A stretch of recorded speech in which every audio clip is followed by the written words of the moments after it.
you can break free of this cycle at any time. And you can stave off that last symptom before you're like ready to leave or you leave a burnout.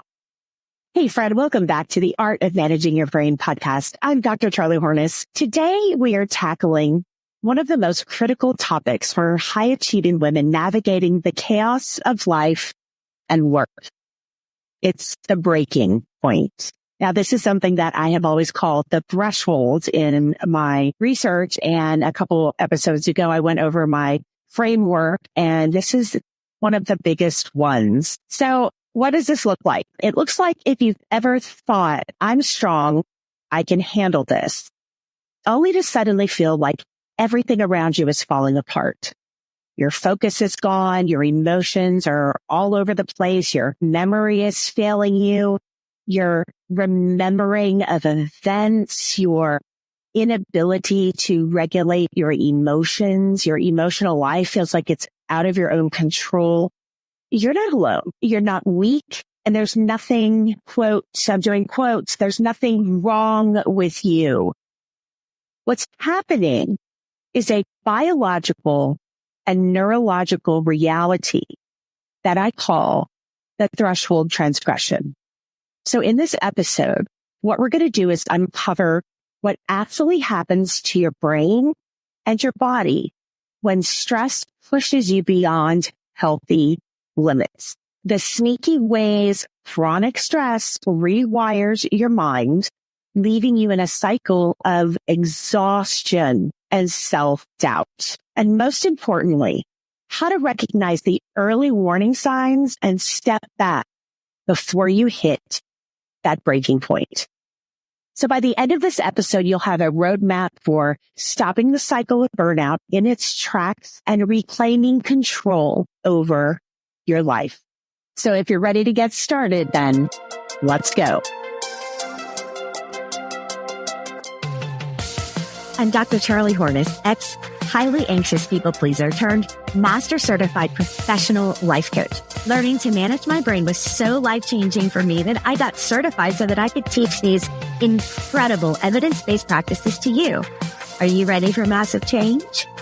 Let's go. All right. So before we dive in, I have a quick favor to ask. If you're finding value in this podcast, would you take 60 seconds to share it with someone who needs to hear it?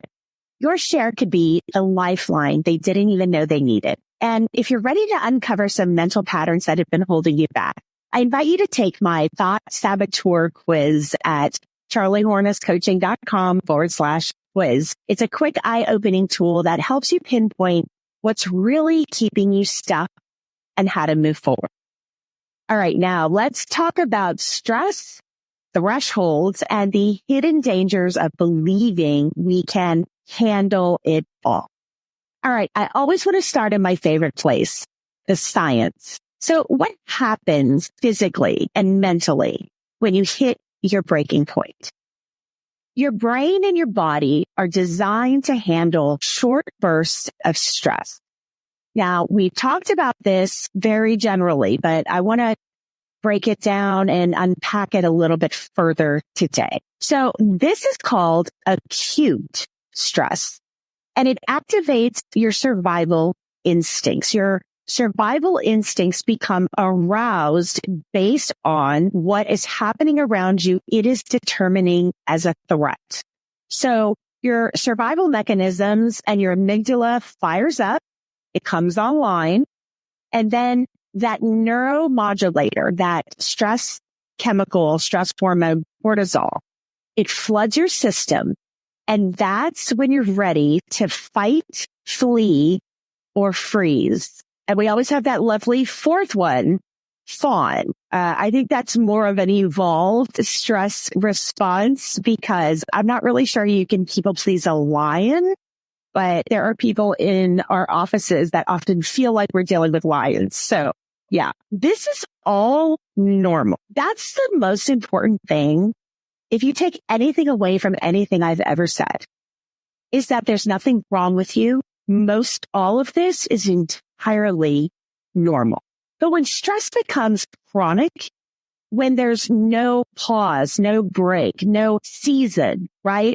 We can all work our tails off doing stuff we love in high stress, pressure situations when we're full of purpose and we love what we do, even when we're mucking through the crowd, right? Because we love what we do. But when we're in full-time, acute chronic stress, that is not good for us. We get no break. It's not a season and we do not like it. There's no time to recover and it pushes our brain into this place that I call the threshold transgression. This is the moment when your stress load exceeds your capacity to manage it. This is the problem. You don't know where your level of handling capacity is until you transgress it. Because then it becomes a vice that smashes you. And by then, it is too late. This is not something you can learn prior to. You don't know how much stress you can handle until you pop. I don't see any other way around that. This is the moment when your stress load exceeds your capacity to manage it, to tolerate it. So here's what happens next. When you transgress the threshold, your brain changes. Your brain literally, physically changes. Chronic cortisol flooding your system, flooding your brain, shrinks your hippocampus. That's the part of your brain that's responsible for memory. Now, again, your brain is an entire system. It is entirely intricately woven together. There's no real bits and pieces separated. It all works as a functioning organ. But there are pieces of your brain, our neurologists out there that are studying this, the real doctors. I always have to tell you, I'm not a neuroscientist. My research is in the neurobehavioral sciences around the specific things that I talk about around women and high pressure stress, especially in working environments. That's what my dissertation was on. But I do know some stuff, and what I do know that's helpful, I'm here to share with you. And if ever you have anything to add, please drop it in the DMs because I'm a lifelong learner and I want to know everything about the brain. When cortisol floods your brain, it shrinks the dendrites in your gray matter in the hippocampus. And that's responsible for your memory. And this is what overloads your prefrontal cortex.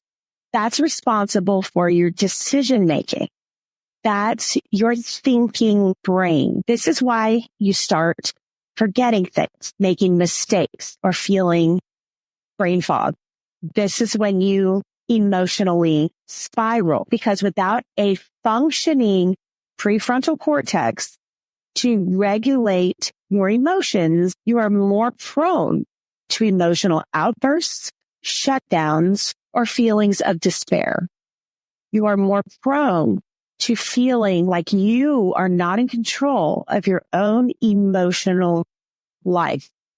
All of this has to do with how your brain begins to function under acute chronic stress when it's flooded with these neuromodulators, these stress hormones that you're not supposed to live in and day out. And when you're working in what you believe to be a toxic, hostile, or dysfunctional working environment, your cortisol levels are probably too high for too long, which causes brain damage. The next thing that happens is your body begins to signal an alarm. You're going to have symptomatology, physical, mental, exhaustion. Some of these symptoms are significant headaches, big deal digestive issues, real bone tired exhaustion. You just don't feel okay. What this is your body screaming at you for relief. The chemicals are not proportionate to where they should be in your brain and your body. It's physically causing you damage. This isn't about willpower. This is your brain physically becoming rewired under chronic stress. You're not falling apart because you're weak. You're not forgetting stuff because maybe you're wrong or you misremembered it. Often when you're in high stress, sometimes conflictual, hostile, or you're feeling you're under attack, whether or not you are, opinion is not important. This is about how your brain is processing what you're experiencing. So whatever you're feeling is real to you and to your body, and your body's responding to it. And those are real stress hormones coursing through your body. You know, imagined or real, it's still a thing and it's still causing you physical damage. So you have to understand you're not falling apart. You're not weak. You're not strong enough. This is your biology and it's crying for help. Look, I know how easy it is to think I should be stronger than this. Why is this affecting me so hard? Why can't I get it together? Why can't I control my emotional life? And let me say this loud and clear to you. Resilience is not about endurance. Resilience is not about putting up with. Pushing through isn't a badge of honor. It is a fast track to that final symptom I talk about, that is burnout. And burnout is the final step before you leave. Often, if you're dealing in my framework, those 5 pieces that come together as a perfect storm, I have an episode about it. Burnout will happen around 18 months and then you will leave. So how do you recognize this breaking point? The problem with this threshold transgression is that it creeps up on you. You don't wake up one day and suddenly hit your breaking point. You don't wake up and say, I feel like tomorrow I'm going to hit my threshold. I'm going to transgress it. And so let me, do a whole bunch of stuff in 24 hours to solve the problem. This is not something you can procrastinate. It's a slow build. So here are 3 common signs that you're crossing into and falling over the threshold. The first one is cognitive dissonance. So what is this? Cognitive dissonance is the feeling of being torn between what you think you should do and what your body and your mind are screaming for. This is the feeling of being torn between what you know, what you're 99% certain is true, fact, and reality, and what other people are seemingly telling you is false. This is when you cannot reconcile these things. So it's, for example, a symptom of significant gaslighting. And I have a whole episode coming up about that because a lot of you don't know what gaslighting really is. We're going to get into that. But when you feel your reality doesn't match, your insides don't match your outsides, what you think you should be doing and what your body is screaming at you for, that's this in-between space of cognitive dissonance. The things don't match and your brain kind of, comes to a halt abruptly. It shows up as indecision, procrastination, and constantly second guessing yourself, constantly asking yourself if this is about you. Are you getting this wrong? Do people know something you don't? That kind of thing. The next symptom would be emotional dysregulation, like we talked about. Think about how you are responding to people. Are you snapping at them for no reason? Are you crying over what you would think are small things, whether they are or not? Maybe you feel like this is not cry worthy. Are you feeling like your reactions emotionally are not in proportion to the situation? And has this been building over time? Did you at one time feel in control of your emotional life? And through this sort of being steeped in a high stress, chronic acute stress environment, you begin to slowly feel like you're losing control of your own emotional life. If that's the case, these are signs that your brain is literally stuck in survival mode and you are unable to regulate your emotions. That is a byproduct. And again, it's biology. These things are happening because of reasons, not because something's wrong with you. They are results of being steeped in high chronic acute stress, and they have physiological repercussions in your body. And then you have these, like I said, the physiological symptoms. So you have real physical symptoms that will also happen. So first you have the changing of your brain. Then you have the emotional dysregulation, and then you also have physical symptoms.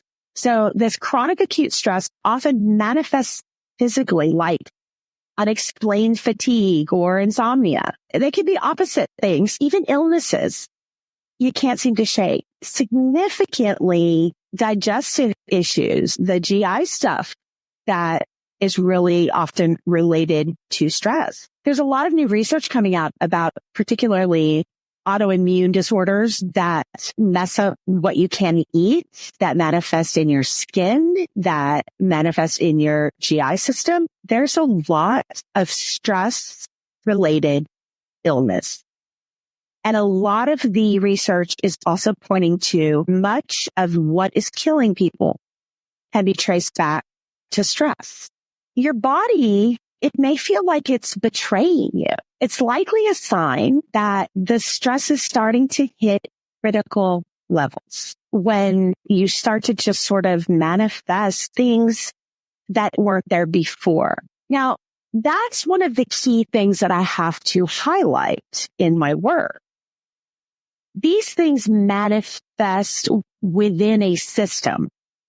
There is a system at play, a perfect storm, if you will. That's why I have that sort of like aerial view thing get into plane with me, because we get up above that storm system and we can see the system below us swirling around from what it is. And we can think clearly. We can react in more proportionate ways. And then we begin to respond rather than react. And once we understand so much of this is really about our biology, we can start to identify that there's nothing wrong with us. We're just in a perfect storm of acute chronic stress. Our survival mechanisms are activated for way too long. And the cascading neurotransmitters that are coursing through our brains and our bodies are wreaking havoc. So it's very important to begin to see that this isn't about you, as in something's wrong with you. You know, I tell people I coach all the time, I'm sorry, but you're just not that special, that all this stuff is wrong with you and you alone. This is everybody's story. It's just a matter of at what level is your threshold transgressed. And you don't know where that is until it happens. So we're all different. We're made up of a billion different pieces that create where this threshold is. But your body is telling you when you're starting to creep close to it. You're having mental health symptomology you didn't have beforehand, or that you have no idea of a history of or a genetic disposition to. It kind of comes out of nowhere, seemingly. Same thing with the physical stuff. You have no history. And that doesn't mean stuff isn't going to happen. Of course it is. And again, I'm not a medical doctor. Go talk to your doctor. Go talk to your family about your genetic history. But what I'm trying to say is often these things manifest in ways you've never experienced before and you don't have a history of. You're not disposed to. Let's do a quick reflection to, get some of our brain working on some of this. I want you to think back through this past week. And if this week doesn't work, then, think further back. But let's start with this week. Did you have a moment where you felt like you were barely holding it together? You felt like you were losing it? We all describe it differently. however you want to describe that, you know what the feeling is. And then I want you to think about what was the actual trigger that caused the feeling. Now, these neurochemicals, the neuromodulators, stay in our system after an event for at least an hour. So you may, an hour after something happens that causes you to activate this survival response, you may react to something different that happens because you still have all of these modulators going through your body, and you may have to trace back what activated it, what triggered it. So what was the event or the thought about the event that triggered it? And then how did it make you feel mentally, emotionally, and physically? So we handle the brain, the heart, and the body. Those are the three pieces of the physiology of what's happening. So this exercise, it's not about judging yourself or others. It's about creating an awareness. And here's why this is important.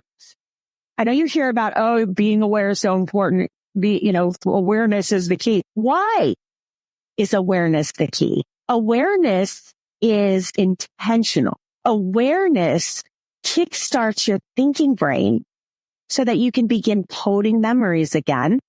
You can be aware of your surroundings. You can be prepared for when Mr. Jerkface or Mrs. Jerkface walks into your office or your volunteer space and starts doing their thing. You don't have to be surprised by that because you should expect it because your thinking brain's in charge, not your survival mechanism that wants you to freeze, fawn, run, or fight. And those are just biological instincts. So much of what we do in our survival instincts, you can see are mirrored by animals. A lot of the time, you can find the behavior in monkeys. It's bizarre and interesting. So much of our daily routine is us on autopilot, just trying to get through the day alive. So we're in the storm and we're getting beat up by it rather than getting up and looking down from that aerial view and absolutely having entire control of our emotional life, of our physical life as best we can, and our mental life. And we can keep all of that healthy regardless of the storm whipping around below us rather than at us. Awareness is what creates this. Awareness is building evidence for your brain that these things are really happening. What you're feeling is true, and you can respond rather than react intentionally. You're just going to have to take time, and you're going to have to practice, and you're going to have to put lots of evidence in that evidence folder that tells you you can do this successfully, but you cannot fix what you don't name. That's why awareness is so powerful. And it's often the first thing we have to become intentional about before any change will follow. We think that we create change through changing behavior, but that doesn't stick. And, we have New Year's coming up, and how many of us are going to make these resolutions?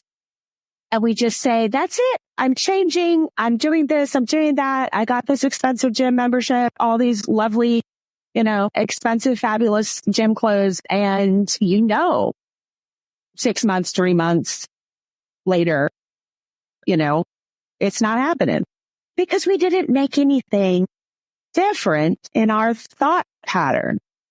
We didn't identify what the problems are, what the barriers are.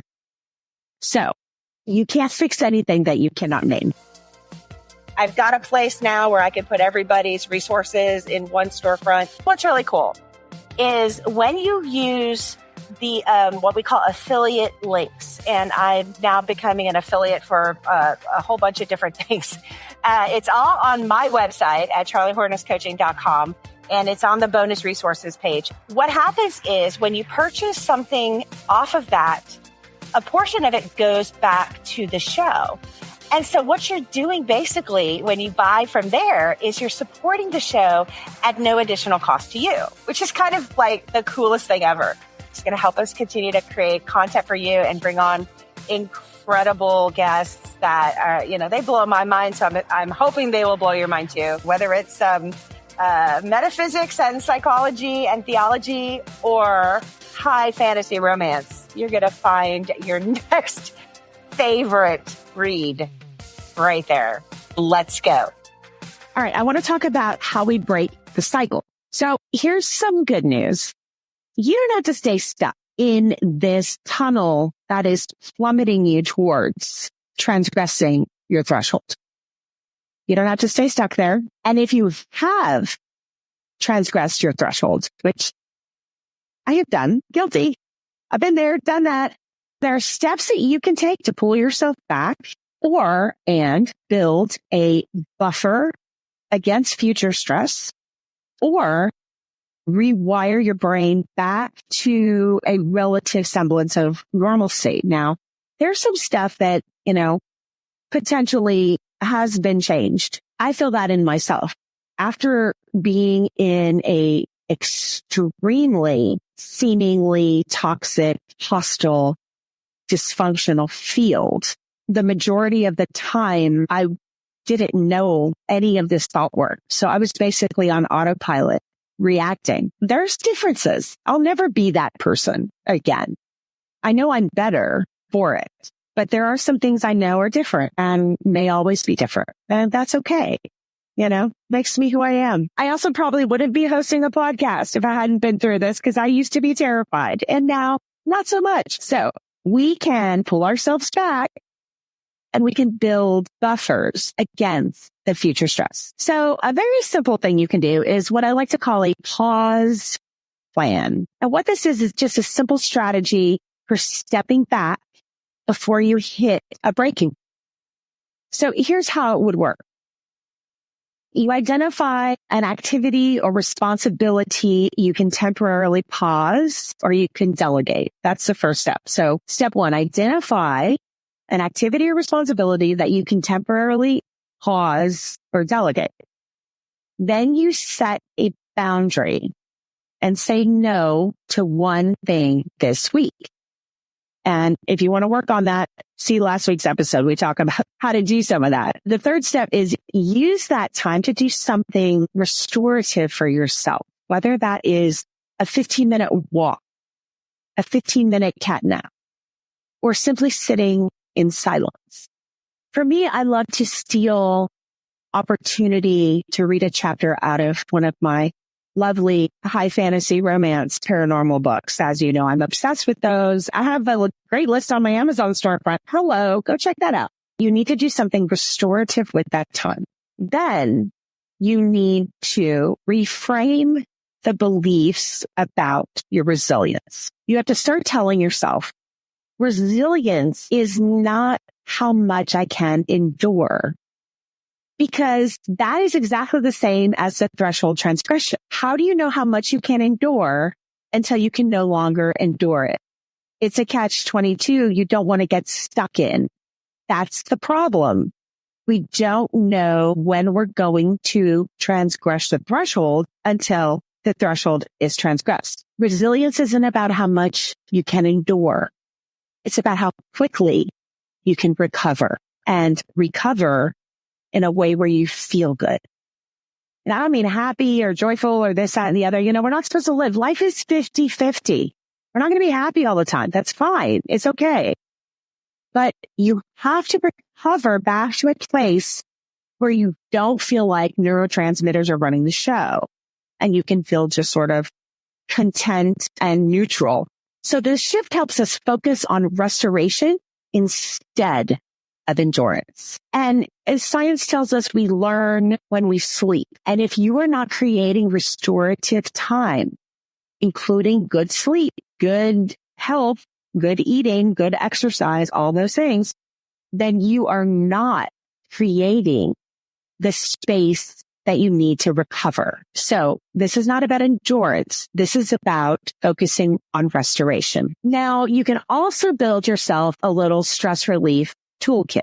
This could be kind of cliche if you want it to be, or it could be really cool, depending on what you want. But, think about 3 small things that you can do daily to reduce your stress. These are different for everybody. Some people like to do deep breathing. I'm not really into the whole breathing thing, except when I'm trying to go to sleep. Oh my gosh, there's something that I do that just like totally makes me pass out when I can't sleep. It's great.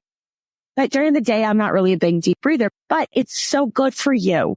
It sounds like really, new age or whatever. It just gives your brain more oxygen. And when you're in fight or flight, your brain lacks oxygen as far as the ability to think, because all of the blood and oxygen from your thinking mechanism has left and it has raced to your survival mechanism and it's raced to your muscles. And there is work out there that talks about everything in your body shutting down when your brain believes you are under attack. Your reproductive system immediately, your digestion immediately, anything that is like in the process of doing something stops because your brain says, I don't need to digest that if I'm about to get eaten by, the saber-toothed tiger. That doesn't matter. I don't need to worry about future generations if I'm not going to survive this attack. All that stuff shuts down and everything goes to your muscles and your survival brain instincts so that you can navigate to safety. That's it. You don't have blood or oxygen in your thinking brain when you're under acute chronic stress. That's why you can't think of a good comeback. That's why you're not coding memories well. You can't, remember exactly what, person who seemingly made you feel like you were under attack said, and you can't repeat it verbatim. And then, you look like you can't be trusted because you don't seem to be able to have your facts straight because you didn't code them because there was no blood or oxygen in your prefrontal cortex where all of those things happen. So maybe deep breathing is a good thing to put on your kit. Go ahead and write down deep breathing as your first one. We'll work on some technique for that. I know lots of people that can help. Maybe before a meeting or an event that feels high stress, you drink a big glass of water. You would be surprised at the difference drinking a big glass of water will do for you physically, mentally, and emotionally. Give it a try. See what happens. Midday. How many of us do that? We're so busy. Try it. Something else that's really good is getting up, standing up, stretching after about every hour of work. My understanding is that our brain works in about 90-minute cycles, an hour to 90 minutes. It's kind of like, it gets kickstarted and then it works really hard and then it kind of decreases and then you have to take a bit of a break and then you start that whole thing again. And that is what a lot of really productive people, that's how they work. About 90 minutes in, maybe an hour, you need to get up, walk around, you stretch. And what that does is help reset your brain, puts you in a more calm and focused state of mind. Also, if you find yourself in what feels like an acute chronic stress environment, getting up, moving your body, walking around. Now that's an easy thing to remember. I want you to come up with your own little toolkit, right? Come up with maybe 3 to 5 things that ultimately they're going to have some sort of, physio, neuro, behavioral benefit because of how it impacts your brain and your body. But it also is going to make you feel better. So even without all the science-backed, evidence-based practices you can put in this toolkit, just thinking about what's going to make you feel better in the moment is going to be very useful. So come up with some of those things. And these are just small little habits that are going to create that space for your brain to reset and making it so much easier to feel calmer and more focused. All right. I have a couple other little strategies for you because this is a very important thing that I teach about this threshold transgression because it's so significant and because it's really ultimately I believe, the number one thing taking women out of their fields. And we all get there in different ways, but ultimately, once we get kicked over that threshold and we fall into the cognitive dissonance, it's a lot of work to get back. Another strategy that I have for my coaching students is what I call the little stress thermometer. Just a simple thing. You just rate your stress daily. If you need to do it hourly, if you're having a rough day, you can even, draw a little thermometer and like color the red up and down. Sometimes, again, what is that going to do if you're coloring and, doing something active on your desk while you're feeling stressed? Take your mind off of the things you're stressing about, put some more oxygen and blood into your brain and kickstart that prefrontal cortex, because you're now activating your body physically in different ways than like thinking about running out the door. Probably not an option with HR, right? So think of the thermometer, use it daily, use it hourly, however you can, and just rate. Now just do a 1 to 10, 1 being calm, 10 being overwhelmed, or vice versa, however you are comfortable with that. You would identify your stress tipping point also, at which you start feeling the symptoms of overwhelm, also the forgetfulness and the irritability. So all of that would go into the stress thermometer. At what level would you say your symptoms are of overwhelm, of forgetfulness, of irritability, of brain fog, and any other symptom you may be identifying? And it may be physical. Are you having a significant headache or stomach ache after an event happened that caused you a lot of stress? We need to set a plan to take a step back and recalibrate. So often we can't do it in the moment until we have done this building evidence piece where we have convinced our brains, and it happens organically by practice and filling up that evidence file of all the things that you have achieved and the world hasn't ended. Right. It doesn't happen in the moment until we get to that place of true results of thought work, that aerial view. And my coach, Brooke, she calls it becoming a watcher of yourself. Gosh, the first time this happened to me, it was so cool. Wow. You literally become a watcher in the moment of yourself and the person you're engaging with. That's what I'm talking about when I say get in the plane and let's get up there and let's identify that aerial view.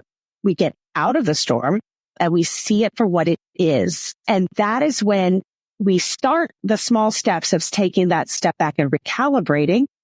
And we end up in the bigger place of the aerial view or the watcher. And it's so cool. So what are these things you can do? You need to create that plan so that you can step back and recalibrate. Go back to the delegating or canceling non-essential commitments, practicing setting those boundaries of saying, no, I don't have the capacity for that. You've got to set a plan so that you have that space to recalibrate your brain, your body, and your emotions. Are you starting to really stress at 6? Well, that's why you need this plan or this toolkit so that when you start creeping up to that, you can implement your plan. This is all so that you can work on the awareness factor so that you can start changing the way you think and rewiring what you're doing. So these are little practices, but over time, this preemptive awareness does that rewiring of our brains. And it helps us to begin to recognize and respond before this level of burnout, mirrored symptomatology begins to rear its ugly head for real. You can also do something I call micro commitments. So the first step would be identify one area where you feel overwhelmed because you've taken on too much. Work deadlines, family obligations, too many little events that have built up into a crazy week. Your second step would be reduce the commitments by 10%. So delegate a task, extend a deadline, or say no to a request. You can also see about canceling something that won't have any kind of, detrimental consequences, so that you can prioritize and be 10% less obligated. Then you need to reframe your thoughts. This is the work that's going to retrain your brain to see letting go as a win, not a loss. It's a win. It's a win to feel better. Write down one thing that you're going to add to your pause plan this week. What are the things you're going to cut back on? What are the things that you're going to implement? So one feels bad, cut back. One feels better, do that. That's what we're going to do this week, okay? It can be as simple as saying no to one unnecessary task or carving out those 10, 15 minutes for yourself. But the key is to start small and build momentum. All right. Finally, let's talk about the mental health side of this type of recovery if we are on the other side of this threshold transgression. So when you've been stuck in this chronic acute stress, your thoughts can pretty much inevitably turn against you. Your thoughts can become, I'm failing. Everyone else can handle this. Why can't I? If I stop, everything will fall apart. And again, we're not that special that we're so, things are so wrong with us that it's just us and nobody else. It's just that your brain makes you feel that way. Understanding all of these thoughts that you're having once your brain is turning on you, which, it can do multiple times a day. We have 60,000 thoughts a day or something, and half of them are probably awful, if not more. I would probably say 90% of them are terrible and about us and how awful we are. Your brain makes them up, and they're stress responses. So you need to reframe them. Here's some ideas to reframe these types of thoughts. Instead of I'm failing, we can try, this is my body's way of telling me I need to rest. Rest isn't failure. It's a strategy for success. Instead of saying, if I stop, everything will fall apart. Why don't we try, if I stop, I'll come back stronger and more effective, more efficient. Maybe I will have learned something. We have to have a positive spin on this stuff. We have to. Every time you reframe a stress-based thought, you are engaging that neuroplasticity. You're rewiring your brain to focus on solutions instead of the overwhelm. Okay, my friends. So let me end by sharing the importance of understanding this idea of the threshold transgression, because it is real. And it is a dangerous, slow building, slow burn, slow rolling, slow creeping trap. It's also preventable by recognizing the signs, that awareness, by creating your pause plan, by having your toolkit. Stop this, do that. Very simple. And also learning to reframe your beliefs about resilience. Again, steeped in socialized patriarchy, social expectations, gender norms, all of these things. And none of them are real, and they are all made up and based in nothing. You can reframe all of these beliefs that you have about yourself and that you have about other people and that other people have about you. All three of those are nonsense, based in nothing, not fact, entirely made up. You can reframe these beliefs about resilience, what it means to you, what other people think it means, what other people impose on you, what you think about yourself, what you think about other people and resilience. You can break free of this cycle at any time, and you can stave off that last symptom before you're ready to leave, or you leave a burnout. So this week, I challenge you to take one step, just one, to lighten your load, to alleviate the stress that you're feeling you're under. If you're feeling overwhelmed, choose one small thing and you lighten that load. Maybe you say no. Maybe you pause a task to give you some breathing room. Maybe you give yourself permission to rest. Give that a try and see if you start feeling any better. Let me know. Drop me a DM. So friends, if this episode resonates, would you share it with somebody who needs these tools? And Don't forget to take my free thought saboteur quiz at charliehornetscoaching.com/quiz to uncover those thought patterns that are keeping you stuck. So thanks again for checking out the show, listening to the Art of Managing Your Brain podcast. And I really hope you will share this with someone who might need it. And don't forget to leave us a rate and a review because that helps us, break the algorithm. My friend, remember, resilience isn't about enduring. It's about recovering. It's about recuperating. It's about rest. I know you got this. All right. I'll see you next week.